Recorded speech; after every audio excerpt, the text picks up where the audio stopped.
जुयांग ने निंगमई को ठीक कर दिया था, पर उन पर जीताई ने हमला किया था क्योंकि वो लियू और शान का बदला लेना चाहता था। उसने अपनी डेमोनिक पावर का इस्तेमाल करके जुयांग को मारने की कोशिश की, पर जुयांग ने पपेट को खत्म कर दिया था और जीताई को जमीन में गाड़ कर टॉर्चर किया था, जिससे उसने बताया था कि तियानवु एम्पायर में एक सीलिंग एरिया है जहाँ ड्रैगन को सील किया गया था और उसी की सील को स्ट्रॉन्ग करने के लिए उन्हें यांग ब्लड वाले लोगों को मारना पड़ता है।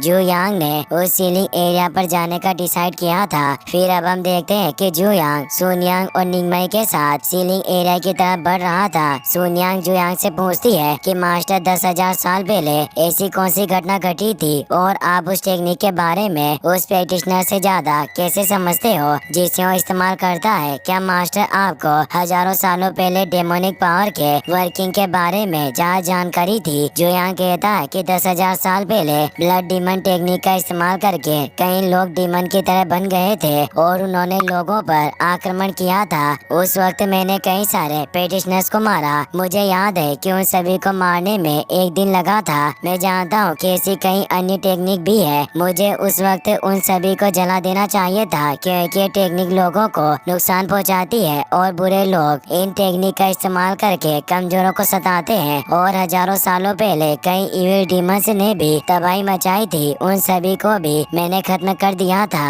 निंगमई जुयांग की बातों से हैरान थी। वो सोचती है कि डेमोनिक पावर की प्रैक्टिस करने वाले लोग काफी पावरफुल होते हैं और इस दुनिया के कोई भी प्रैक्टिशनर से उन डीमन का कोई मुकाबला नहीं है। लेकिन एस्टर जुयांग की पावर काफी टेरिबल है। इन्होंने एक दिन में ही सभी डीमन का सफाया कर दिया। असलियत में एस्टर किस लेवल पर होंगे, क्योंकि कोई भी विश्वास नहीं कर सकता था कि क्यूरिफाइंग रियल्म के प्रैक्टिशनर के पास इतनी ज्यादा पावर हो सकती है। जुयांग मास्टर से कहती है कि डेमोनिक टेक्निक काफी ज्यादा भयानक होती है। यदि कोई प्रैक्टिशनर इन टेक्निक की प्रैक्टिस करना जारी रखता है तो कुछ ही सालों में ब्लड थर्स्टी मॉन्स्टर में तब्दील हो जाते हैं। जुयांग कहता है कि बहुत से लोग पावरफुल बनने के लिए ये रास्ता अपनाते हैं। अगर ये मूर्ख लोग ऐसे गलत रास्तों पर चलते रहे तो मुझे डर है कि ये फिर से दुनिया को खतरे में डाल देंगे और मुझे इनका फिर से खात्मा करना होगा। अब हम तियानवु एम्पायर का सीन देखते हैं जहाँ बाहर कई सारे स्टूडेंट मौजूद थे। एक लड़का जुयांग और उसके साथियों को देखकर कहता है कि तुम लो लेवल के प्रैक्टिशनर यहाँ क्या कर रहे हो? हमारी तियानवु एम्पायर कोई ऐसी जगह नहीं है जहाँ हर कोई आ सके, इसीलिए अगर तुम मरना नहीं चाहते तो यहाँ से चले जाओ। जुयांग कहता है कि तुम काफी ज्यादा बोल रहे हो, इसीलिए तुम ही हमें आगे जाने का रास्ता दिखाओगे।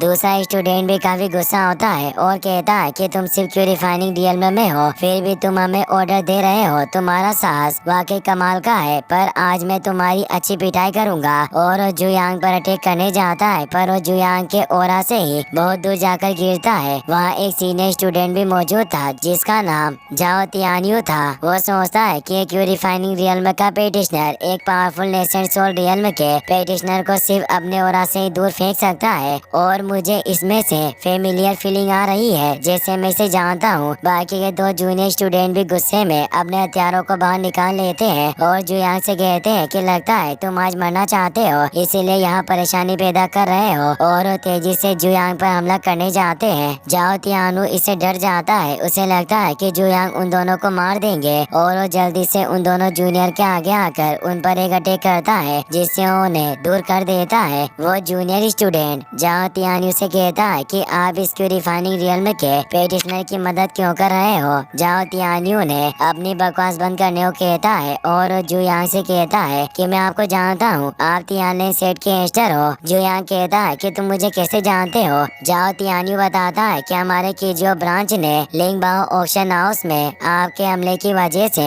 एक अरेस्ट वारंट जारी किया था जिससे एक बड़ा हंगामा मचा और तियानवु प्रांत के ब्रांच को भी इसकी खबर थी। जुयांग उससे पूछता है कि तुम लिंगबाओ ऑक्शन हाउस के किस ब्रांच से हो? क्या मैंने लिंगबाओ ऑक्शन हाउस की उस क्यूजियो ब्रांच को डिस्ट्रॉय करके कुछ गलत किया और क्या तुम मुझसे बदला लेना चाहते हो? जाओ तियानवु कहता है कि एंसेस्टर आपकी पावर काफी भयानक है और मुझे नहीं लगता कि पूरा लिंगबाओ ऑक्शन हाउस भी आपका सामना कर सकता है। जुयांग कहता है कि तुम वाकई काफी समझदार हो। जाओ तियानवु जुयांग को रेस्पेक्ट देते हुए बताता है कि लिंगबाओ ऑक्शन हाउस के मेन ब्रांच ब्रांच में कुछ गलत हो गया है, इसीलिए मुझे आपकी मदद चाहिए और मेरे जूनियर की तरफ से भी मैं आपसे माफी मांगता हूँ और मुझे आशा है कि एस्टर आप हमारी मदद जरूर करोगे और हमारी गलतियों को भूल जाओगे। जो यांग कहता है कि मैं यहाँ इन ड्रैगन सील की वजह से आया हूँ। जाओ तियानियो हैरान होता है और कहता है कि आप इस बारे में पहले से जानते हो और वो बताता है कि हमें सील को मजबूत करने के लिए यांग ब्लड की आवश्यकता है, लेकिन अब बहुत देर हो चुकी है और हमारे पास यांग ब्लड के कोई भी इंसान नहीं है, इसीलिए मुझे नहीं लगता कि अब हम उस सील को बरकरार रख पाएंगे। जो यांग कहता है कि कोई प्रॉब्लम नहीं है, मैं एक बार उस सीलिंग एरिया को देखना चाहता हूँ और वो उस सीलिंग एरिया की तरफ जाने लगते हैं। एक जूनियर स्टूडेंट अपने साथी से कहता है कि मुझे इस एस्टर को देखकर लगता है कि ये अपनी पावर का दिखावा कर रहा है। हो सकता है कि लड़ने के लिए किसी मैजिक वेपन का इस्तेमाल करता हो जिससे ये इतना ज्यादा पावरफुल है और जरूर इसने अपने मैजिक वेपन से ही लिंगबाओ ऑक्शन हाउस की ब्रांच को डिस्ट्रॉय किया होगा।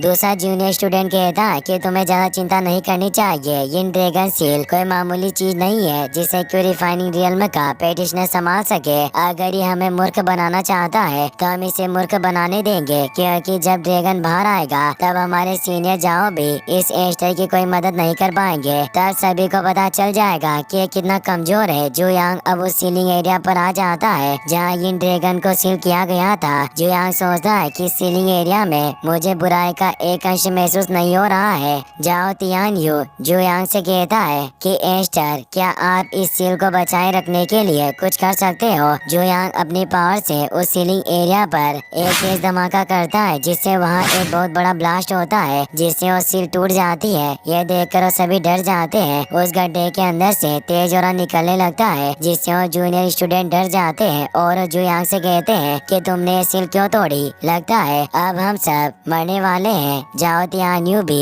जो यांग से पूछता है कि एस्टर आपने ये सील क्यों तोड़ी। तभी उस सीलिंग एरिया में से एक ड्रैगन बाहर निकल आता है जो तेजी से रोर करने लगता है। सभी इससे डर जाते हैं। जो यांग कहता है कि सिर्फ एक मामूली सा क्रेजी ड्रैगन है, इसमें कुछ भी इंटरेस्टिंग नहीं है और वो अपने ओरा को फैलाकर उस ड्रैगन को खत्म कर देता है। यह देखकर जाओ तियानियो काफी डर जाता है और सोचता है कि वाकई एंसेस्टर जू यांग की पावर काफी भयानक है। ये अपनी मामूली सी पावर से ही एक ड्रैगन को खत्म कर सकते हैं। तभी उस सीलिंग एरिया में से एक तेज एनर्जी निकलती है और वहाँ एक फॉर्मेशन एक्टिवेट हो जाता है। सभी से डर जाते हैं। जो यांग कहता है कि फॉर्मेशन 7 डेडली मिस्टिकल फॉर्मेशन का एक घटिया वर्जन है। किसी ने पहले ही यहाँ के फॉर्मेशन को तोड़ दिया और इन ड्रैगन को आजाद कर लिया था, लेकिन इस बात को छिपाए रखने और भ्रम पैदा करने के लिए किसी ने इस डेडली मिस्टिकल फॉर्मेशन का इस्तेमाल किया, जिससे सभी को लगा कि यहाँ इन ड्रैगन मौजूद है। वास्तव में वो इंसान काफी इंटरेस्टिंग होगा, पर यह फॉर्मेशन मेरी पावर से खत्म हो चुका है। एक जूनियर स्टूडेंट कहता है कि तुम हमें मूर्ख बना रहे हो। मैं एक नेसेंट सोल रियल्म का पेटिशनर हूँ, लेकिन मैंने कभी डेडली मिस्टिकल फॉर्मेशन के बारे में नहीं सुना। फिर तुम इस फॉर्मेशन के बारे में कैसे जान सकते हो? तुम जरूर झूठ बोल रहे हो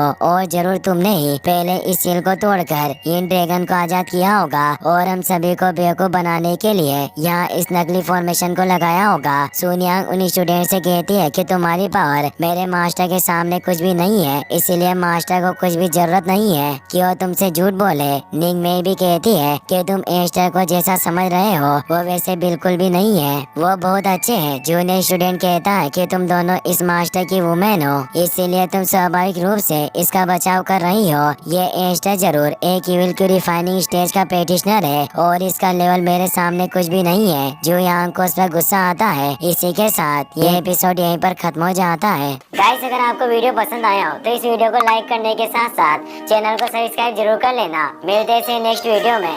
थैंक्स फॉर वॉचिंग।